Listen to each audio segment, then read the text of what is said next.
Good morning to all nurses out there and to the Filipino people around the world. Here we go. This is the launching of the first podcast of Cold Pono, Empowering Filipino Nurses. And this is DJ Arena, the face and the voice of every Filipino nurse here at Cold Pono.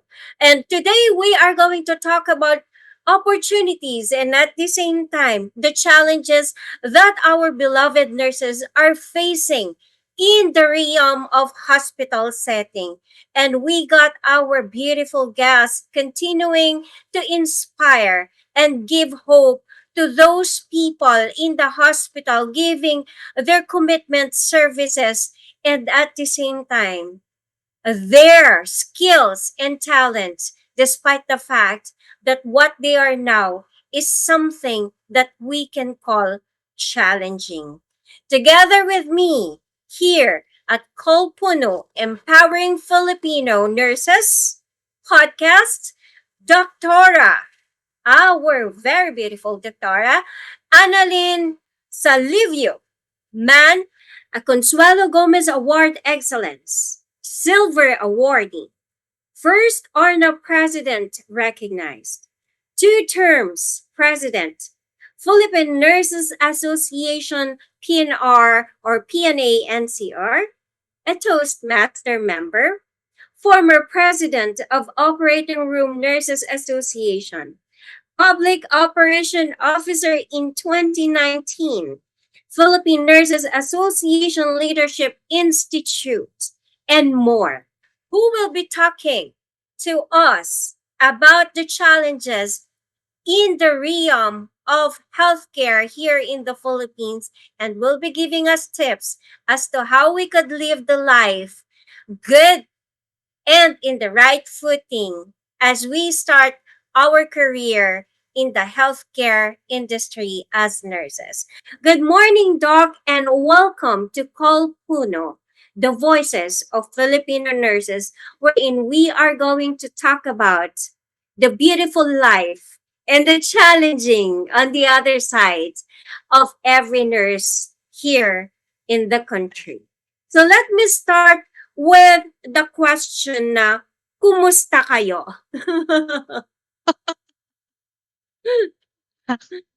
Okay.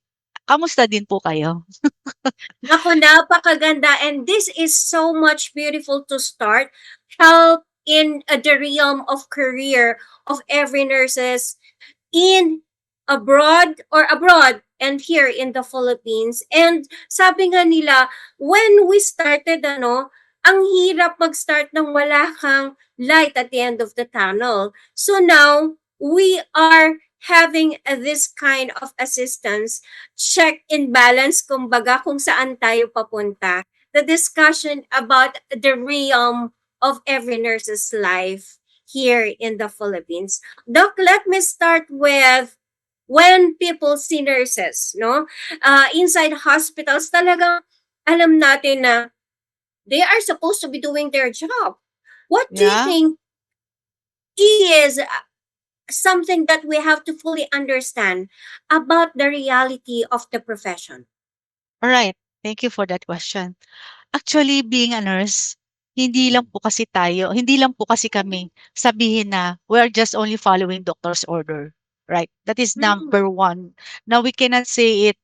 We have our thinking, and every minute we are assessing patients, detecting early signs and symptoms of the patient, if the patient is deteriorating or not. So isa 'yan sa mga life-saving measures na ginagawa namin para ma-ensure namin na yung pasyente ay talagang nasa care namin. The quality and the effectivity and the efficient of our service is really important. And the next is the workload is very heavier. Tingin lang na po na sa amin, parang okay lang kami. Pero kung tutuusin ang trabaho namin, sobrang ang dami. We have a lot to consider about yung medications, kailangan dapat maibigay namin ng tama, papalagpasin ang every seconds, every minute, every hour of the patients. Kailangan nakikita namin kung ano yung status ng pasyente. Kasi alam mo naman ang buhay ng isang tao is very important. At the same time, yung documentation. So kung meron kang monitoring, kailangan meron pa ring documentation. Documentation is a legal documents that we can prove na ito po ay ginawa namin ng pasyente. And at the same time, we give our emotional support to the patients and to relatives. Lahat yon, isipin mo, kaya namin gawin ang lahat para lang namin mapagbigay ang lahat na trust na binibigay sa amin pasyente namin, ng pasyente at saka ng relatives. At the same time, the emotional labor is not constant beyond the physical care. Nurses absorb patients' fear. May takot din po kami. Meron din kami grief and frustrations na kung minsan, kasi hindi naman po kami perfect eh. Tama ka 'Di naman ba? diyan. Hindi kami perfect para sabihin namin na hindi kami nagkakamali. But because of our tinatawag na promise na kailangan namin i-deliver ang complete, ang effective and efficient na service, safe and quality service sa patient, ginagawa po namin 'yon. We witness the sufferings of the patient. Not only the patient, but we have also to consider the family. 'Di ba? So, yet Hmm, we still continue our duties. The breaks, may breaks po kami, 30 minutes. wow. Pero kung minsan, yung breaks na yon umaabot kung minsan 12 oras, wala pa po kaming kain. Because of the service. Kasi kung minsan hindi namin pwedeng iwanan lang pabasta-basta ang pasyente. Kasi kung iiwanan namin, sinong magbabantay lalo ng pasyente ay nasa critical? So, iniisip pa namin yun. Tapos, yun nga, we act as a patient advocate. That is our part of our service. We coordinate with the patient, we coordinate with the other departments, and we ensure that the patient needs are prioritized. We have also our risk. Risk is real to us because risk is an exposure for us as a frontliner in infection, 'di ba? Risk in workplace, stress, and risk in even difficult interactions. Kasi you cannot please everybody. Maski sinasabi mo, ginawa mo na yung party mo, ginawa mo na ang lahat, binuhos mo ng lahat. Yet, minsan meron pa ring mga pasyente at relative na magrereklamo sa'yo. So, lahat hinaharap namin po yun. So, another is we carry responsibility even after the night shift, even after the end of our shift. Hindi po kami nagsasabi na pag nandun na kami sa bahay namin, hindi po namin iniisip sila. Nag-iisip pa rin po kami, okay po bang in-endorse ko? Tama po bang in-endorse ko? Meron po ba akong nakalimutan sa endorsement ko? Kamusta na kaya ang pasyente ko ngayon? Okay pa Grabe. rin ba? 'Di ba? So yun yun. Tapos pag-uwi mo sa bahay may problema ka pa rin, 'di ba?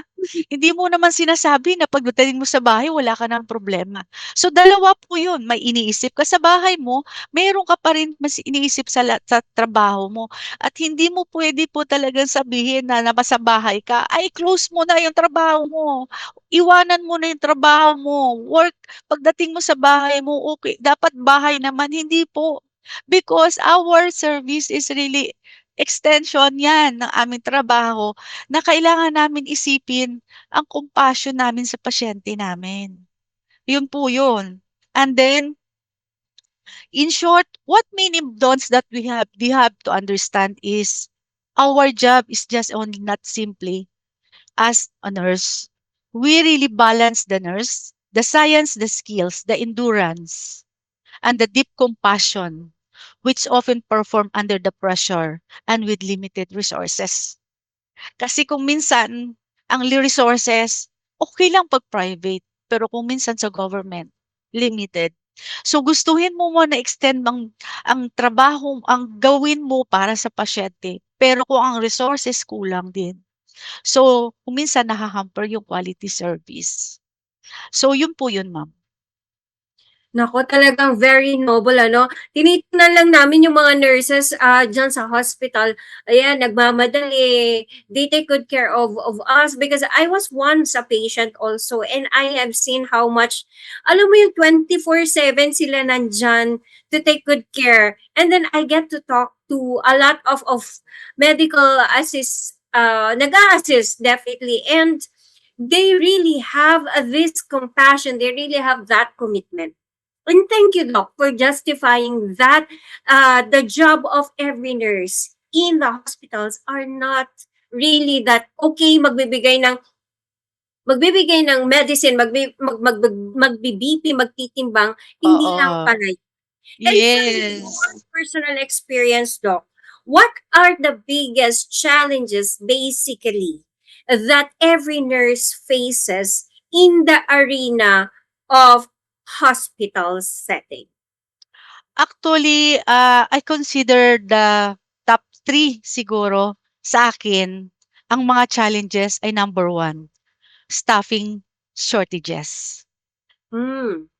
The low salary of the nurses here in the Philippines and the migration pressure. Yun yung abroad. Kasi itong mga tatlo na 'to na naisip ko ay very talagang malaking bagay ang impact sa atin sa hospital natin because many of our nurses going abroad because mas iba naman po talaga ang suweldo natin sa ibang bansa.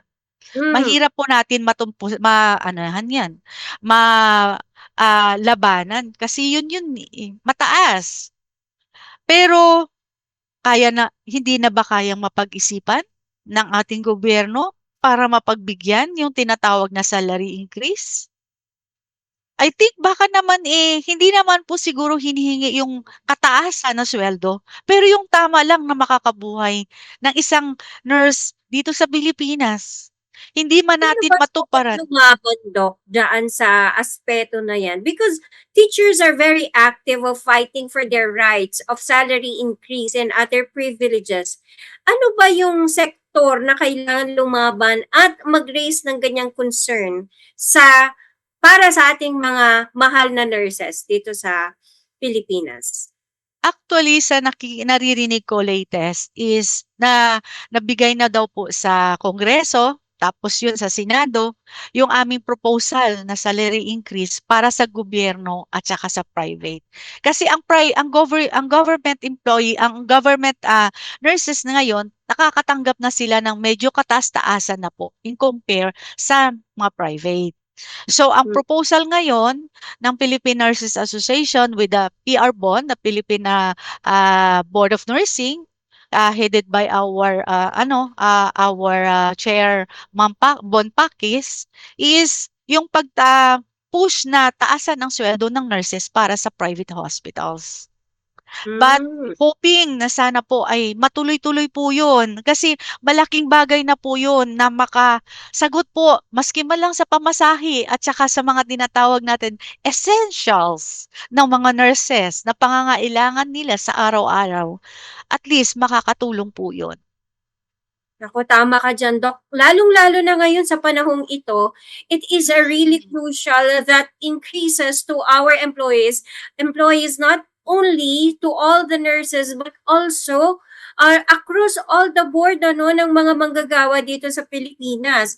And Oo. that only goes to say, Doc, na for now, do we still have that hope, or we can say that despite the difficulty that our beloved nurses are facing right now, the deprivation of privileges, kumbaga pagdating sa salaries and other benefits, what are the moments that should remind us and also our nurses that this career is still worth it?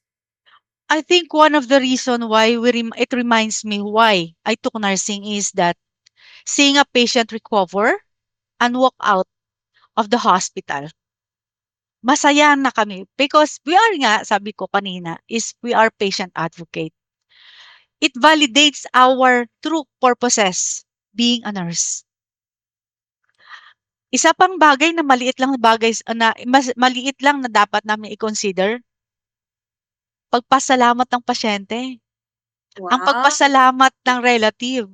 Maraming salamat po sa inyong serbisyo. Naku, napakalaking bagay sa amin po 'yun. Nakakatuwa na 'yun, nakaka-boost na 'yun ng nawawalang pagod. Yung kung minsan mararamdaman mo na 'pag bumalik ang pasyente sa hospital, sa unit mo, ikaw yung hinahanap at gusto ko ang mag-deliver ng care sa akin. Naku, malaking bagay sa amin 'yun. So that will truly say us na effective pala yung aking pagiging nurse. Nagiging competent pala ako sa pagiging nurse ko. Even not only in the patient, in the operating room, 'pag ang doktor o even in the ward, 'pag ang isang doktor maghahanap, gusto ko siya ang magsama sa akin sa pag-rounds.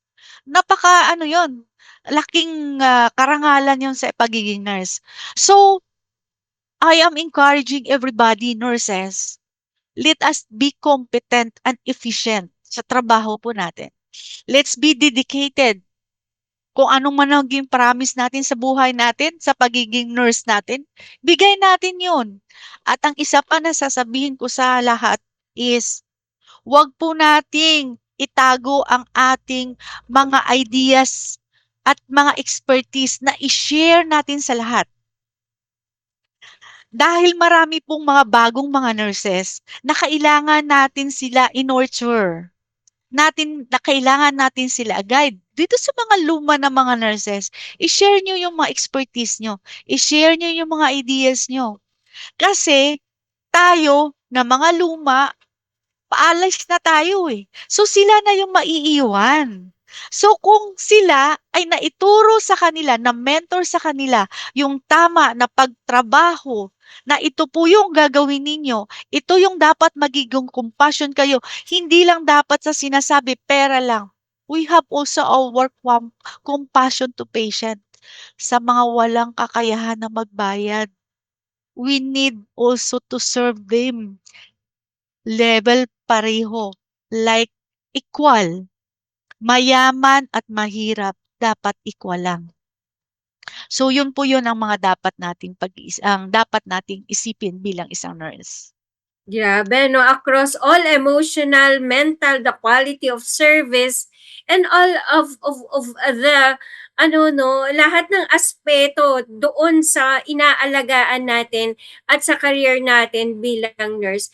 And look, in this, at this point, I should say, you've been a nurse leader, an educator for how many years, and I could say coach. Talagang taga ka na sa panahon pagdating sa dito sa arenang ito ng pangkabuhayan, ano. What changes do you believe na kailangan it will gonna take place in the hospital and in the healthcare system here in the country, and that would benefit our nurses as well today? I think one of the things that we have to consider is the safe staffing ratio. Importante po yon. It should be clear, the patient ratio, the equity-based assignments, at the real-time staffing support. The competitive and transparent compensation and benefits. It should be clear to everybody, to the government and to the private hospitals. It should be competitive. It should be same, sana man lang. Kung hindi man lang sana pareho, sana magiging competitive lang po yung salary natin. At saka yung mental and health well-being. Kailangan din po namin yun. Hindi lang po patient at saka relative ang kailangan ng tinatawag na mental health and well-being programs. Kasi kung minsan sasabra mo ng pagod dahil nga sa mga pakikibagay mo, pakikisama mo, at saka serbisyo na binibigay mo sa pasyente. Kung minsan nagiging down na rin po kami. At the same time, we have to empower nursing leadership at the decision on table. Nurses involved policy making. Hindi po pwede na yung nasa taas lang ang nag-uusap. dapat kailangan isama natin yung nasa baba. Kailangan natin ma-inform sila. Ano po ba yung mga plano natin sa taas? Kasi we have to go to the grassroots. Kasi kung minsan, kung wala tayong communication sa baba, yun ang nagkukos ng tinatawag na chaos eh. Kasi hindi nila naintindihan kung bakit ka nagpapa-implement sa taas. Bakit mo to ginagawa? Eh hindi mo naman kino-communicate sa baba. Taas lang kasi lahat. Merong barrier between the top and the lower. So dapat kailangan everybody dapat ma-empowered sila. Open communication, transparency, and then the continuous professional development and the clear career pathways. So, kailangan po din mas structured yung mga tinatawag natin na from the novice to support the specialization and the advanced practice and leadership roles. So, kasi sabi ko nga, we have to mentor the new one. They are our pag-asa para maabot natin yung tinatawag natin na goal. Kasi sa trabaho po, hindi lang naman po tayo ang nasa taas ang nagtatrabaho, mas maraming trabaho ang nasa baba. So kung tayo ay merong tinatawag na support system, specialization when it comes to the goal that we want to and effective and quality. So lahat-lahat dapat kailangan maamit natin po yun. And then the culture of respect, importante. Sa trabaho kasi po natin, hindi lang po nurses kasi ang nandoon. We have a lot of medical practitioners na nandoon sa hospital. We have doctors, other allied medicals, yon. So kailangan we have to build the respect of everybody. Importante. Kasi kung minsan, kung wala po kasi yon, hindi tayo nagkakaintindihan. Kasi iringan lang po ang mangyayari.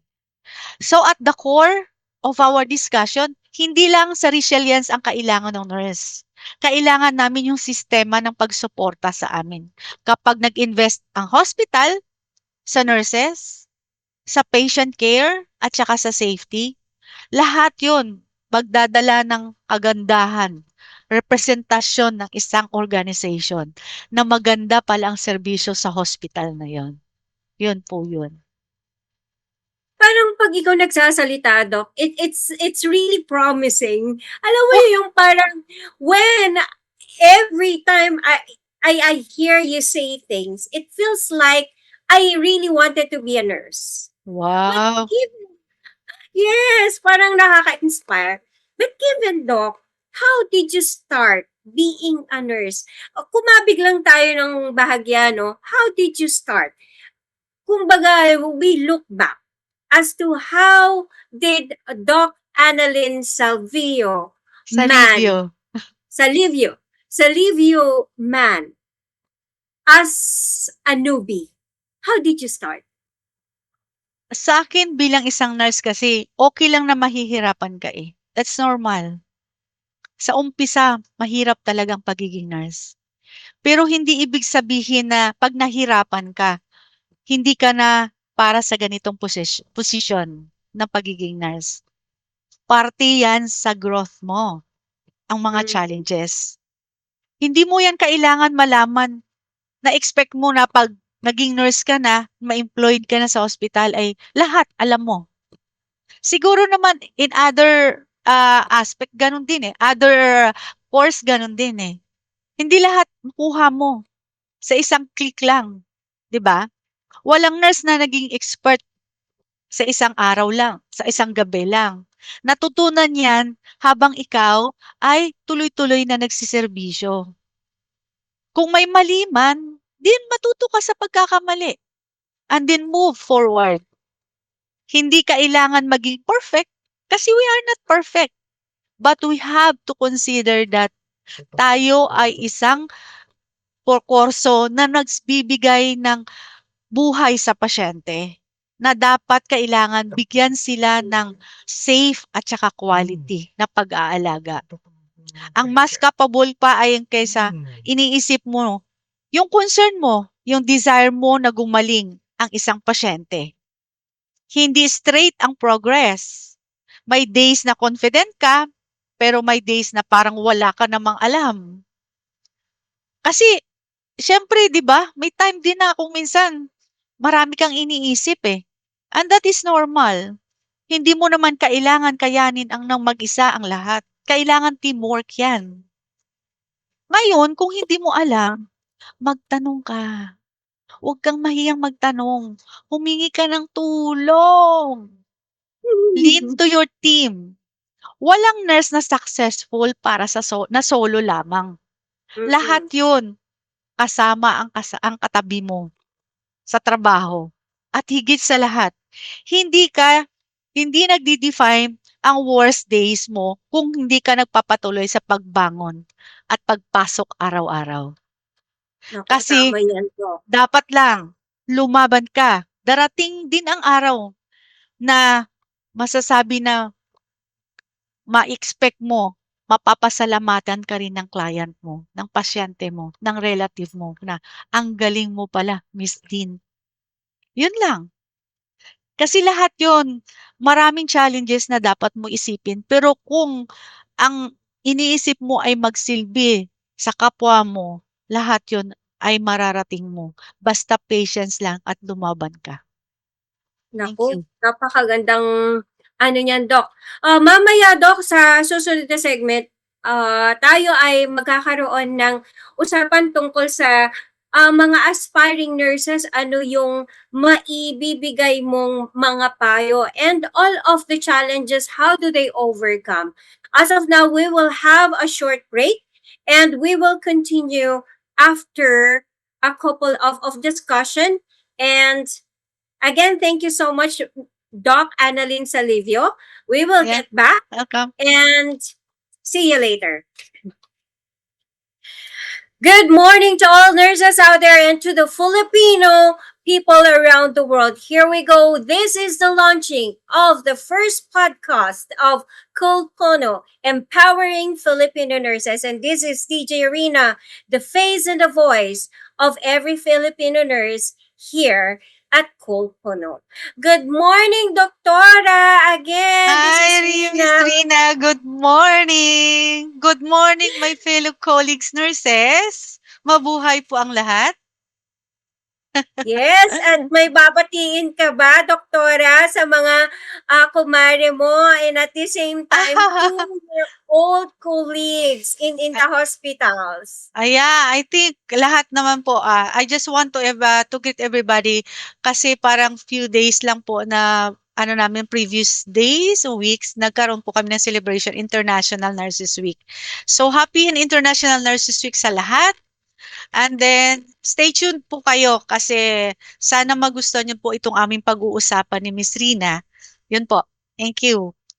Ayun, thank you, Doc. As we speak kanina, no, ipagpatuloy natin yung usapan. We will continue the discussion about the challenges in the lives of our beloved nurses in the hospital setting. But for the last question that we throw in earlier was, you've been a nurse leader for quite some time, and we have discussed the benefits that should be raised in the level of those government and also those decision makers in the government in terms of budget pagdating dyan. At ang magandang usapan dyan ay it has gone a very positive pagdating sa usapin ng pagbibigay ng grant dito sa mga request natin para sa ating mga nurses.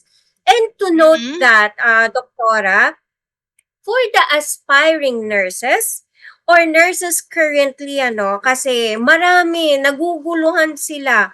They are confused kung ano yung gagawin, what should they do, what are they going to do. Mayroon bang mga programa ang government para sa ating mga nurses? Like for example, training, workshop, career development. Meron ba, doktora, na pwede nilang ma-avail? Actually, when it comes to the training of the nurses, that is a part of our professional development. So may mga Mhm. gobyerno naman po at may mga organisasyon naman po ang bawat nurses na para po nila mapupuntahan na may libre po. Party po yun sa serbisyo po namin, kasama po yun sa Philippine Nurses Association. Mayroon po yun sa mga ibang din na organization natin, like for example yung sa ORNAP, the Perioperative Registered Nurses of the Philippines. And I think siguro other pa ng mga organization of the nurses, may mga libre po. Kasi part of our professional growth to be updated kung ano man po yung mga dapat latest trend po namin. Hindi po kasi kami hanggang dun lang sa kung ano na yung noon. Kailangan need to be updated sa practices natin. Kasi ang bawat isa kailangan dapat ma-adapt natin kung ano yung technology. Like for example, yung AI ngayon na kailangan natin i-update. Kaya hindi po excuse ang lahat para po masabi natin na hindi ka attend. Kailangan po, you need to be updated sa lahat po. Yun po. So, ito yung mga government initiatives, doktora, na pwede nilang ma-avail. So, saan sila pwedeng dito sa DOH? Meron ba tayong mga ganon helping hands para sa kanila to upskill pagdating sa services nila? Pero aside from that, meron tayong mga test na to continue their Yes, exposure yes. pagdating Oo. sa healthcare. Ayan. Mm-mm. And aside from that, hindi natin nababanggit, we have here the Kolpuno, wherein this is basically a very helpful tips, very helpful platform, I must say, Doktora. And I know you have gone through this also, na you can relate to me pagdating sa opportunity wherein they have this privilege wherein they could create their account for free.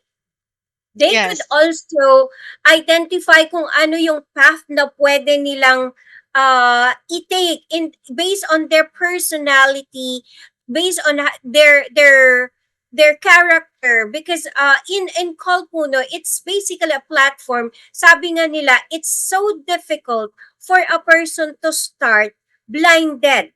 Now Yes. here there are platforms, there are also helping hands available online, and one of this is called Puno, wherein they could just do a registration, they could create their account, they could create their own curriculum vitae or credentials. Kolpuno will help them. It's Yeah. very easy, it's very handy, and it will also identify their character, their personality. There are tests that they could take as to how they are going to identify who they are really, understanding what it is supposed to be taken as their career path. So that is one of the advantages of Kolpuno that we are putting on the table also. And Yeah. to that note, Doctora, can you give us also some hints as to how Kolpuno will also help the nurses as of the moment? Actually, Kulpuno is really a great as one of our friend introduced it to me actually.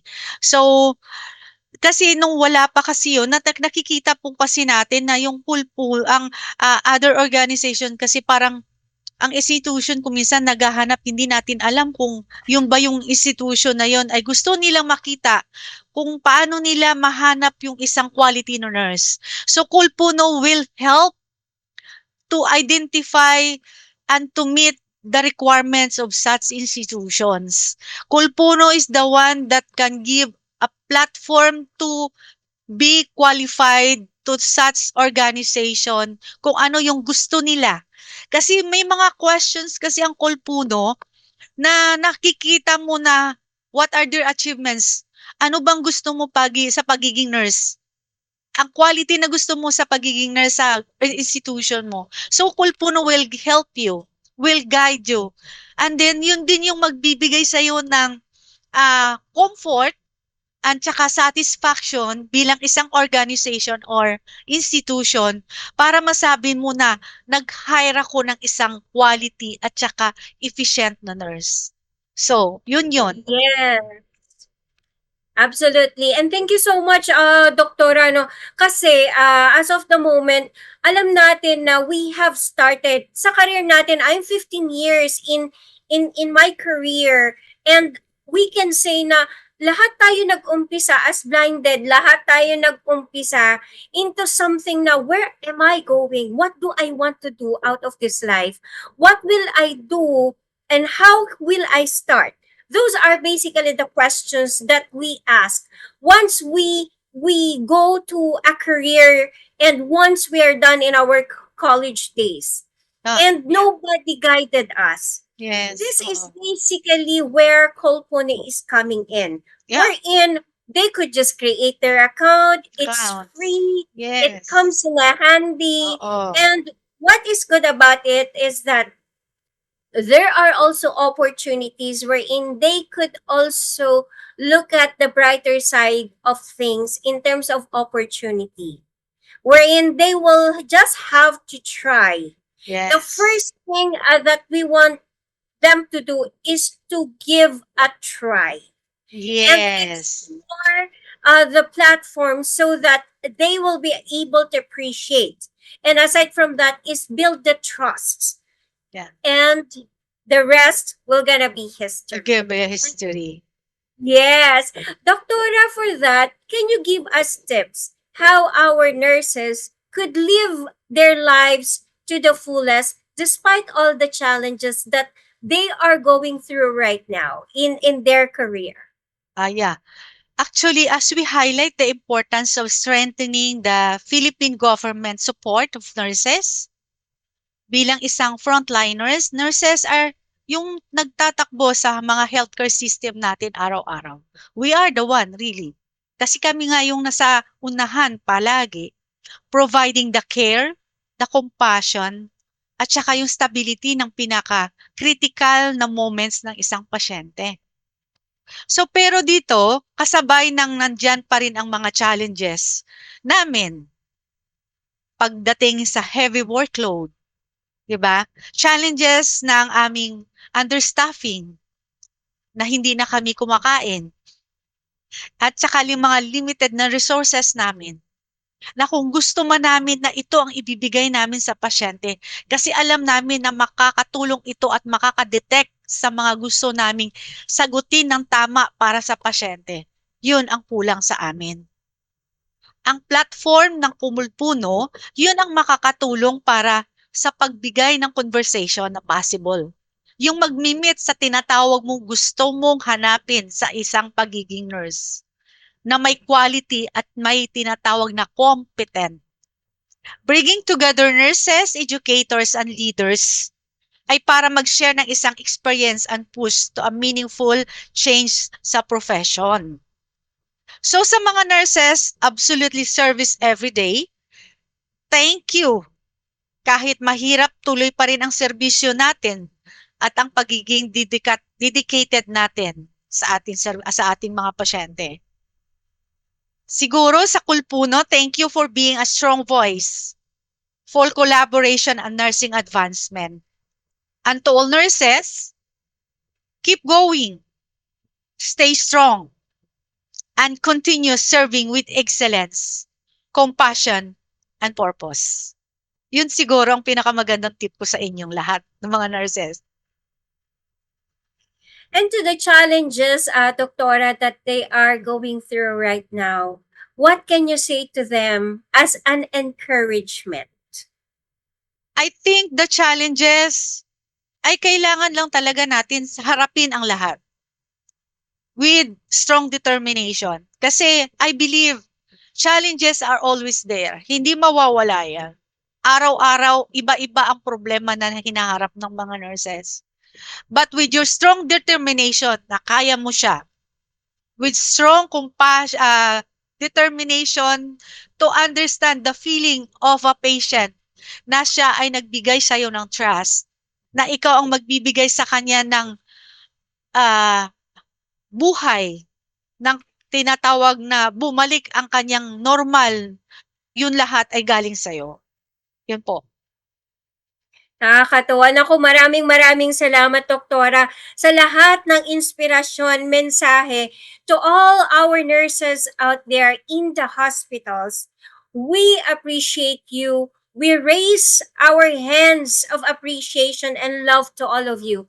Now Yeah. we understand that it's never easy to be in the hospitals despite of a deprivation of time, rest, and also you have given so much sacrifice. Minsan alam namin na nagiging irate yung mga patients. Nagkakaroon tayo ng emotional difficulties. It's because of losing of our patients and also loving them so much na ang hirap ma-detach sa kanila. Emotionally, attached na tayo sa trabaho and at the same time sa mga pasyente natin.